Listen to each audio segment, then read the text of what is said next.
శ్రీధరియం YouTube channel వీక్షకులందరికీ స్వాగతం సుస్వాగతం.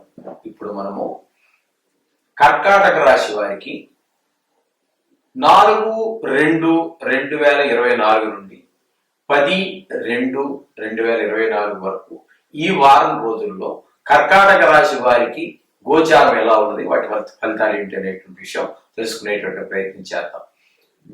కర్కాటక రాశి వారికి తృతీయంలో కేతువు, ఇకపోతే షష్టమంలో కుజ శుక్ర రెండు గ్రహాల యొక్క సంచారం జరుగుతూ ఉన్నది.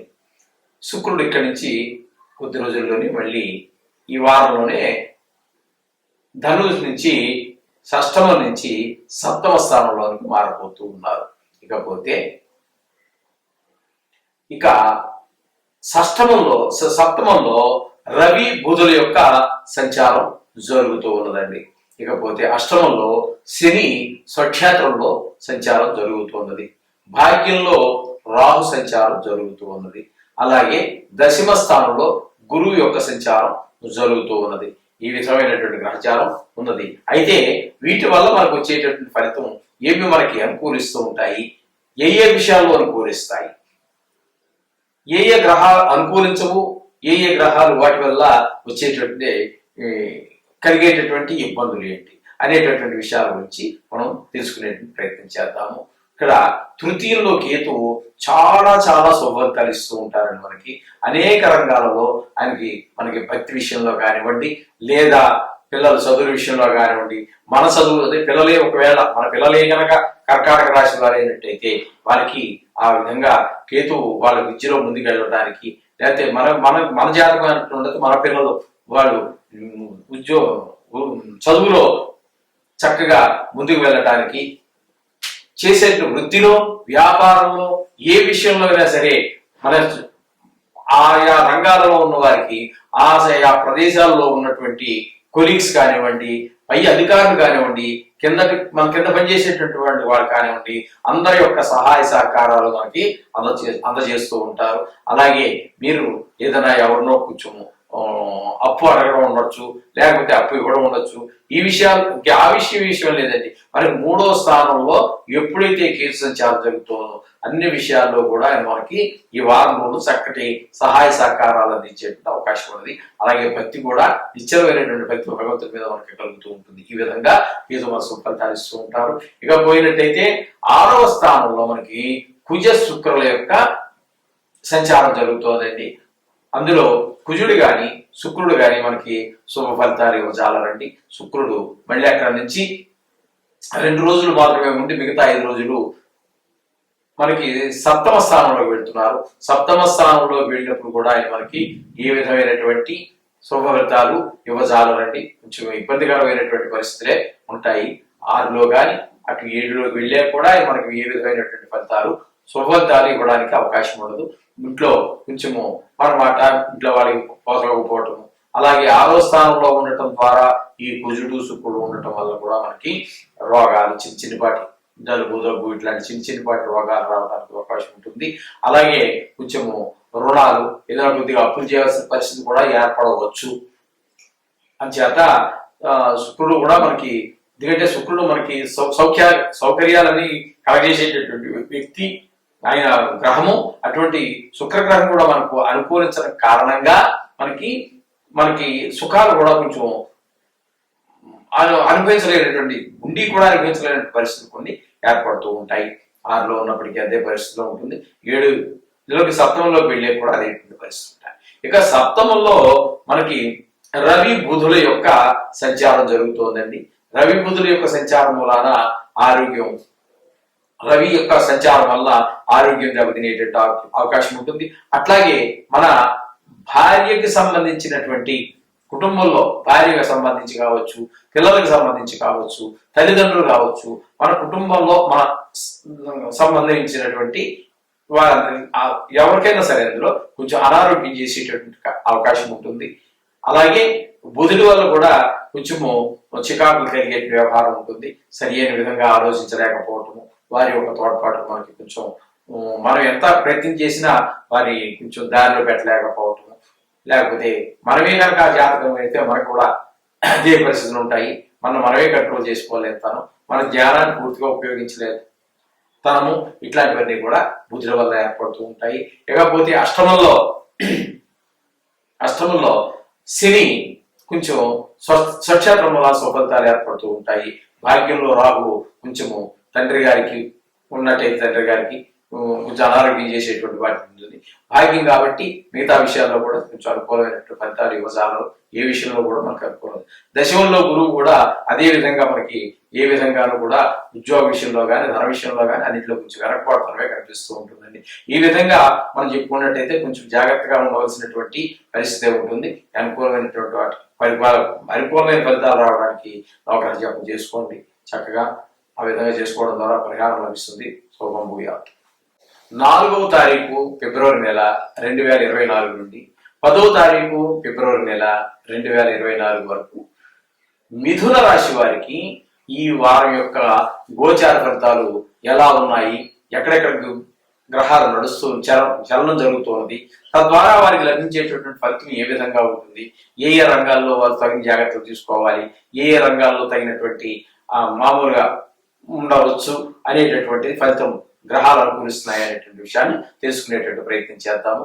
ఇప్పుడు ముఖ్యంగా మిథున రాశి వారికి చతుర్థంలో కేతు యొక్క సంచారం జరుగుతోందండి. చతుర్థంలో కేతు సంచారం జరుగుతోంది. సప్తమంలో కుజ శుక్రుల యొక్క సంచారం జరుగుతోంది. అయితే మధ్యలోనే ఆయన కుజుడు ధనురాశిలో నుంచి సప్తమంలో నుంచి అష్టమ మకరంలోనికి ప్రవేశించినప్పటికీ కూడా రెండు చోట్ల కూడా మనకి ఏ విధమైనటువంటి శుభపరిణామాలు ఇవ్వజాలరు. రెండు దగ్గర కూడా ఇంచుమించుగా మనకి అనుకూలత లేనటువంటి విధంగానే ప్రవర్తిస్తూ ఉంటారు ఆయన. ఇకపోతే శుక్రుడు మనకి సప్తమంలో సంచారం జరుగుతోందండి. సప్తమంలో సంచారం కూడా మనకి అంత అనుకూలమైనటువంటి ఫలితాలు ఏమి ఇవ్వజాలదు. ఇకపోతే అష్టమంలో రవి బుధుల యొక్క సంచారం జరుగుతోంది. అష్టమంలో రవి బుధుల యొక్క సంచారం జరగటం కూడా శుభపరిణామాలు ఏమి ఇవ్వజాలదండి. రవి గాని బుధి సంచారం మనకి శుభఫలితాలు ఇవ్వజాలదు. ఆయనతో ఉన్నటువంటి బుధులు కూడా మనకి ఏ విధమైనటువంటి శుభపరిణామాలు ఇవ్వజాలరు. అందుచేత భాగ్యం దగ్గరికి వచ్చినట్టయితే శని స్వక్షేత్రంలో ఉన్నారు. అయితే 9వ స్థానం అంత అనుకూలం కాకపోయినప్పటికీ స్వక్షేత్రం మూలాన సాధ్యమైనంత వరకు ఆయన సుఫలితాలు ఇస్తారు. ఒక కొద్దిపాటి స్థాన బలం ఉంటుంది. అదే ఆ 9వ స్థానం అనేటటువంటిది ఉంది కాబట్టి దాని యొక్క ప్రభావం వల్ల చిన్నపాటి ఇబ్బందులు కలిగజేస్తూ ఉంటారు భాగ్య విషయంలో. ఇక రాహువుని కనుక మనం తీసుకున్నట్టయితే దశమ స్థానంలో రాహు సంచారం జరుగుతోందండి. దశమంలో ఏకాదశంలో గురు సంచారం జరుగుతోంది. ఇప్పుడు ఈ సంచారం ఈ విధంగా ఉంది. ఇప్పుడు మనకి ఇచ్చేటువంటి ఫలితాలు ఏమిటి అని మనం చూసుకున్నట్టయితే మనకి చతుర్థంలో కేతు సంచారం వల్ల మనకి విద్య విషయంలో కానీ పిల్లల విద్య మన పిల్లలు ఇంకా చదువుకుంటూ ఉన్నట్లయితే వారి విషయంలో కానీ ఆ రాశి వారికి కానీ కేతు సంచారం వారికి అంత శుభఫలితాన్ని, మిథున రాశి వారికి కేతు సంచారం చతుర్థంలో జరగటం, చదువు కొంచెం నెగ్లెక్ట్ చేయటము, ఈ విధంగా భూ విషయాల్లో గృహ విషయాల్లో కొంచెము అశ్రద్ధ చూపించటము, ఇట్లాంటి కార్యక్రమాలన్నీ కూడా మనకి జరుగుతూ ఉంటాయి. అలాగే సప్తమంలో మనకి ఈ కుజ శుక్ర సంచారం జరుగుతోందండి. కుజుడు 6వ తారీఖున మళ్ళీ మకరంలో పెడతారు. అయినా ఎక్కడికి వెళ్ళినా కూడా 7లో ఉన్నప్పటికీ 8లో ఉన్నప్పటికీ కూడా కుజుడి యొక్క మనకి సహకారాలు ఉండవు. అట్లాగే కుటుంబ విషయంలోనూ కొంచెము భార్య పిల్లలతో కొంచెం కటువుగా మాట్లాడటం అని ఈ విధమైనటువంటి తద్వారా కొంచెము మంచి విషయాలు భార్య బిడ్డలతో కొంచెం సఖ్యత లేకపోవటము, ఈ విధంగా మీరు మాట్లాడే మాట ద్వారా వాడు కొంచెము నొచ్చుకోవటము, ఇట్లాంటి లేదా వాడు మాట్లాడటం ద్వారా మీరు నొచ్చుకోవటము, ఇట్లాంటివన్నీ జరుగుతూ ఉంటాయి. అదే విధమైనట్టుగానే శుక్రుడు కూడా మనకి వివాహకారకుడు కాబట్టి మామూలుగా ఆయన సప్తమ స్థానంలో ఉండడం, ఆయన దాని వల్ల కూడా మనకి కుటుంబ స్థానంలోనూ అదే భార్యా బిడ్డలతో కొంచెం మాట కట్టుతాము, వాళ్ళతో కూడా మన మాట వాళ్ళకి పొసగకపోవటము, వారి మాట మనకు పొసగకపోవటము, ఈ విధమైనటువంటి కాకుండా మనకి శుక్రుడు వల్ల లభించేటటువంటి సౌకర్యాలు ఏవైతే ఉన్నాయో అవి కూడా మనకి సుఫలితాలు ఇవ్వజాలవు. ఇక అష్టమంలో రవి బుధులు ఉన్నారు, అది కొంచెం మనకి కొంచెం ఆరోగ్య విషయంలో వాటిలో కొంచెం ఇబ్బంది పెట్టేటటువంటి అవకాశం ఉంది. రవి అంతే. మన బుద్ధుడు ఏంటంటే మనకి జ్ఞానం సరిగా, మనం అన్ని తెలుసున్న విషయాలే సరైన రీతిలో మనం ఆలోచించలేకపోవటం, ఇట్లాంటి పరిణామాలన్నీ మనకు జరుగుతూ ఉంటాయి.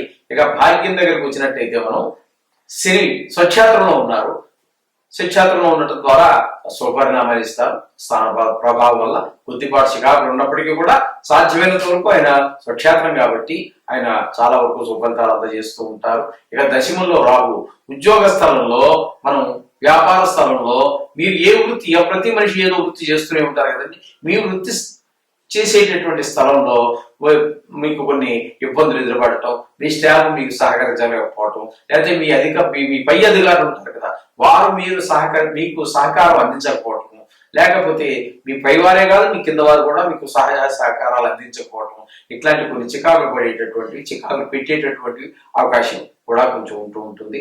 అలాగే ఏకాదశిలో మనకి గురు సంచారం జరుగుతుందండి. ఏకాదశిలో గురు సంచారం మనకి చాలా శుభప్రదంగా జరుగుతూ ఉంటుంది. అది దానివల్ల మనకి లాభస్థానం కాబట్టి ధనం రావడంలో కానివ్వండి, మరి పిల్లలు చదువు విషయాల్లో కానివ్వండి, భార్య మన మాట వినటంలో కానివ్వండి, ఎవరు చేసే వారు పనిచేస్తుంటారు. ఇందాక ఆయన మీకు భార్య విషయంలో అదే కుటుంబ విషయంలో కొన్ని చికాకులు కలుగుతాయన్నారు కదా, ఇప్పుడు మళ్ళీ కుటుంబ విషయంలో వాళ్ళు చేసే పని వాళ్ళు చేస్తూ ఉంటారు, వీరు చేసేటటువంటి పని గురువు గారు చేస్తూ ఉంటారు. ఈ విధంగా లాభస్థానంలో ఉండటం వల్ల కొంచెం ధనానికి కొంచెం లోటు లేకపోవటము, లేకపోతే ఎవరు చేసే పని వాళ్ళు చేస్తుంటారు కాబట్టి మీ గురువు గారు లాభస్థానంలో ఉండటం వల్ల ధన విషయంలోనే కాదు మిగతా అన్ని విషయాల్లోనూ, ఒక పిల్లలు మీ మాట వినటంలో కావచ్చు, భార్య మీ మాట వినటంలో కావచ్చు, మనవల విషయంలో కావచ్చు, లేదా మిథున రాశి వారు మీరే మిథున రాశి వారు అయినట్టయితే మీరు చదువు విషయంలో మరింత ప్రోత్సాహకరంగా చదవటము, మంచిగా చదవటం, మంచి మార్కులు రావటము, ఇట్లాంటివి అన్ని శుభపరిణామాలు ఇవ్వడానికి గురువుగా సమర్థులవుతూ ఉంటారు. అందుచేత ఈ వారంలో మీరు ముఖ్యంగా 3 గ్రహాలు మనకి చాలా శుభ ఫలితాలు ఇస్తూ ఉన్నాయి. ఏంటంటే శుక్రుడు, గురువు, 2 చాలా అన్నిటికంటే కూడా మనకి శుభప్రదమైనటువంటి గ్రహాలు.